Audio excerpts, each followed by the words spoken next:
sétimo ano, tudo bem com vocês, meus queridos? Espero que sim. Bom, nessa aula a gente vai falar agora um pouquinho sobre o Oriente, né? A chegada dos portugueses, os navegadores, ao que eles chamavam de Oriente, o caminho das Índias, né? Eles vão chegar na região das Índias, da China e do Japão, correto? Então vamos falar um pouquinho de como foi essa chegada deles ao Oriente. Vamos lá então? Vamos começar então. Como começou esse processo de expansão marítima, né? O primeiro grande país a se lançar ao mar, como nós vimos, foi quem? Foi Portugal. Portugal foi o primeiro país a se lançar ao mar, né? A buscar ali um caminho para chegar até as Índias. Caminho esse que foi chamado por eles de périplo africano, né? Que seguia lá, contornando o continente africano até chegar às Índias. Vamos pegar ali o nosso Organiza as Ideias e vamos responder ali o que está perguntando para a gente. Olha lá. Você estudou que Portugal foi o primeiro reino a se lançar às grandes navegações. Sobre esse empreendimento português, responda as questões. A. Que fatores impulsionaram Portugal a desenvolver as condições para a expansão marítima? Primeira coisa de tudo, pessoal, localização geográfica. Portugal estava muito ali na pontinha ali do Oceano Atlântico e muito próximo também da África. Então, a primeira coisa que a gente vai colocar, então, vamos colocar assim, ó. Um dos fatores que impulsionou Portugal a realizar as grandes navegações foi a sua localização geográfica. Coloque lá, então, sua localização geográfica e a sua centralização política. O que é isso, amores? Portugal foi um dos primeiros reinos durante a formação dos Estados Nacionais a se formar rapidamente e centralizar todo o poder na mão do rei. Então isso facilitou muito a expansão das grandes navegações. Então são os dois fatores, centralização política, correto? E localização geográfica. B. Quais eram as motivações econômicas de Portugal para se lançar nas viagens marítimas? Então, o objetivo de Portugal era chegar ao Oriente para obter o que eles chamavam de especiarias, para serem comercializadas na Europa. Vamos lá novamente. Portugal tinha como objetivo chegar ao Oriente e obter especiarias para serem comercializadas na Europa. Qual é a especiaria principal deles ali, amores? Pimenta do reino, correto? Para colocar na carne, para a carne ficar mais tempo ali, porque não tinha geladeira naquela época. C. De que maneira a prática mercantilista contribuiu para a expansão marítima na Idade Moderna? Bom, o que é mercantilismo? Mercantilismo é aquilo que vai medir a riqueza de um país. Nesse período, quanto mais metais preciosos um reino tinha, mais poderoso ele era. Não era contado o poder daquele reino por dinheiro, era contado por metais preciosos, que era o mercantilismo. Então coloquem lá essa resposta, professora Gabi. Ó. O mercantilismo determinava que a riqueza de um reino poderia ser conquistado por meio de uma balança comercial favorável. Repetindo, amores. O mercantilismo determinava que a riqueza de um reino poderia ser conquistado por meio de uma balança comercial favorável. Bom, nós vimos na nossa aula anterior o que são as práticas mercantilistas. Então, metalismo, balança comercial favorável, protecionismo alfandegário, monopólio de comércio, que é a balança comercial favorável. Vamos só relembrar. Balança comercial favorável é o seguinte: o reino tem que vender muito mais produtos e comprar menos de outras nações. Ou seja, ele vai estar, o que quer dizer com balança comercial favorável? Ou seja, vai estar entrando mais riquezas para o meu país, porque eu estou vendendo mais os meus produtos e estou comprando pouco, correto? Isso é a balança comercial favorável. Vamos ver então como isso ajudou eles durante as grandes navegações, essa prática mercantilista. Bom, quando ele fala de Índias, né, é um termo genérico que ele utiliza ali, usado pelos europeus para se referirem às terras que estavam ao Oriente, que eles chamam ali, de onde vinham os tão desejados produtos luxuosos e as especiarias. Então, quando eles falam Oriente, eles estão falando só da Índia, eles estão falando de Índia, China, Japão, tá? Vamos lá, então, falar um pouquinho sobre essa chegada deles ao Oriente. Vamos começar lá, então. Lá página 20 de vocês, ele vai falar um pouquinho sobre os contatos comerciais entre Portugal e o Oriente, correto? Lá tem um mapinha onde ele fala sobre a chegada de Vasco da Gama à Índia, né? Vasco da Gama foi o primeiro navegador português a conseguir completar o périplo africano e chegar às Índias, né? Outros navegadores já haviam tentado antes, mas não haviam conseguido. Vasco da Gama foi o primeiro a se lançar aí ao mar, né, vamos dizer assim, e conseguir chegar até o que a gente chamava de Índia, correto?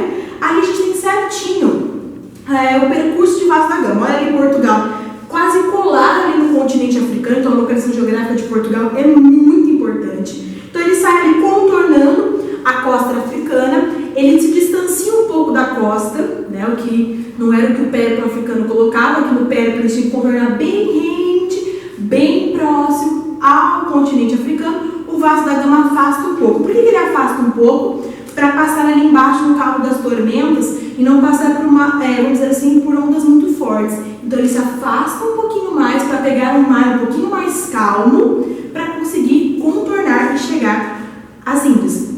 Percebam que a hora que ele passa lá embaixo no Cabo das Tormentas, ele já começa a fazer o seu percurso, correto? Bem próximo ao continente africano, porque ali no Oceano Índico, né, o mar estava um pouco mais calmo, então ele já consegue passar um pouquinho mais próximo ali.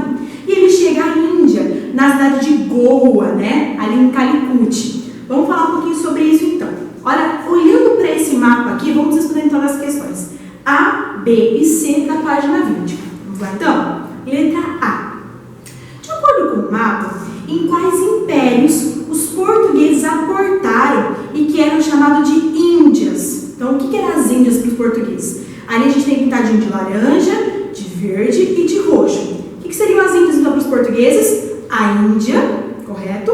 Vírgula, China e Japão. Então, letra A. Índia, vírgula, China e Japão. São o que eles chamavam de reinos das Índias, lá o reino do Oriente. B. Em qual continente esses impérios estavam localizados? É questão de geografia. Continente asiático. Na Ásia eles estavam localizados. Por isso que a gente fala de Oriente. C. Descreva o percurso realizado por Vasco da Gama. Então coloquem lá, meus amores.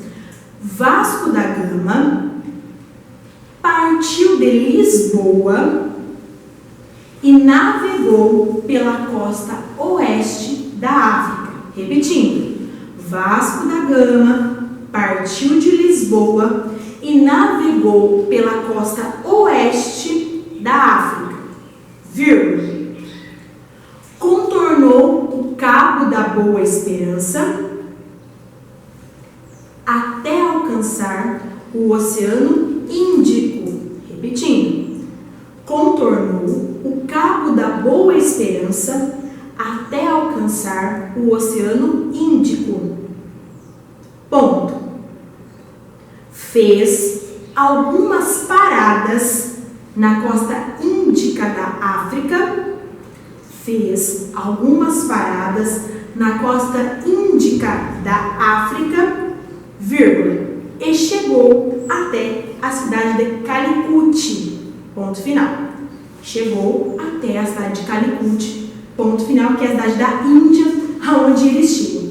A gente fala que esse período ali das navegações de Vasco da Gama, a gente fala que é a época de Vasco da Gama, né? Até tem que colocar entre parênteses aqui, por causa disso, amores. Por quê? Porque a gente fala que como Vasco da Gama foi o primeiro a chegar lá nas Índias, então a gente vai vendo na época de Vasco da Gama, agora a gente consegue chegar até as Índias. Era assim que os portugueses pensavam. Essa viagem até as Índias não é uma viagem rápida não, meus amores. Alguns relatos, algumas fontes históricas relatam que muitas vezes essa viagem demorava em torno de um ano, porque eles tinham que ir, chegar até as Índias, comprar os produtos e voltar para Portugal, para esses produtos serem comercializados. Então, alguns relatos falam que as viagens muitas vezes duravam cerca até quase de um ano. Normalmente eles saíam em março, lá de Portugal, e depois retornavam lá para janeiro, fevereiro e março, eles voltavam e retornavam novamente. Por que era março? Devido a essas condições marítimas para a navegação. Tá? Com o tempo eles vão aprendendo isso e eles vão aprimorando essas novas técnicas. O que acontece ali, meus amigos? amores? A gente já falou então que eles faziam o périplo africano para chegar até lá. Bom, Vasco da Gama chega às Índias no ano de 1498. E ele chega nas Índias, pensem vocês, praticamente vários meses viajando. As condições que eles vão chegar na Índia são condições precárias. Mas ninguém vai relatar uma chegada de ninguém menos que Vasco da Gama nas Índias, um fato tão importante, vai desenhar, vai pintar um quadro com o Vasco da Gama todo desgrenhado. Não, né, gente? Vai pintar o Vasco da Gama como? Todo pomposo, todo bonito. Por quê? Porque tem que ressaltar a importância do Reino de Portugal, que não é qualquer país. Nesse momento, Portugal é um país muito importante na Europa. Então, na página 21 de vocês, ele traz ali um quadro, né, do Veloso Salgado, que ele fala assim, Vasco da Gama perante o Samorim de Calicut. Samorim quer dizer assim, senhor do mar, né, que era usado pelos indianos, um termo que eles usavam para os seus governantes. Então ali ele retrata Vasco da Gama chegando ali todo pomposo, olha a roupa de Vasco da Gama, né, todo trabalhado no pelo, pensa no calor que é ainda, né, todo trabalhado no pelo, no chapéu, na pena, olha lá os soldados junto com ele ali, os outros navegantes, e olha como estão vestidos os indianos, aí de um calor, gente, estão com roupas mais frescas. Então isso chama muita atenção também dos indianos, a maneira como os portugueses chegam ali. Esse quadro aqui, meus amores, ele foi pintado para homenagear os 400 anos da chegada de Vasco da Gama às Índias, ou seja, não foi pintado no momento que Vasco da Gama estava lá. Então ele tem que ressaltar, né? Esse quadro foi encomendado pelo governo de Portugal, então ninguém vai ressaltar o Vasco da Gama chegando em condições precárias, fedendo, porque eles não tomavam banho todos os dias, eles estão meses viajando em condições subhumanas nos navios, então ninguém vai pintar dessa forma, né, meus amores? Vamos falar agora um pouquinho, então, como que eram essas viagens. Lá no Interpretando os Documentos, no segundo parágrafo, ele fala um pouquinho sobre os hábitos de higiene. Olha o que ele fala lá. Os hábitos de higiene eram precários, proliferavam pelos corpos os insetos, parasitas, pulgas, percevejos e piolhos. Um mau cheiro se acumulava, tornando-se em pouco tempo insuportável, ao que muitos vinham a adoecer do estômago com forte enjoo. Aqui a gente está vendo um retrato, interpretando os documentos. Está igual a imagem que a gente está vendo aqui no quadro do Veloso Salgado? Não, totalmente diferente. São duas fontes históricas totalmente diferentes. Bom, como eu disse para vocês, essa imagem foi para homenagear, né, os 400 anos da descoberta do caminho das Índias por Vasco da Gama. Era uma maneira, vamos dizer assim, de homenagear esse pintor e a sua tripulação, né? Então, olha lá, ele lá chegando ao Samorim de Calicut. Bem composto, tudo bonitinho. O que acontece, meus amores? Primeiro motivo, o que leva os europeus a buscarem uma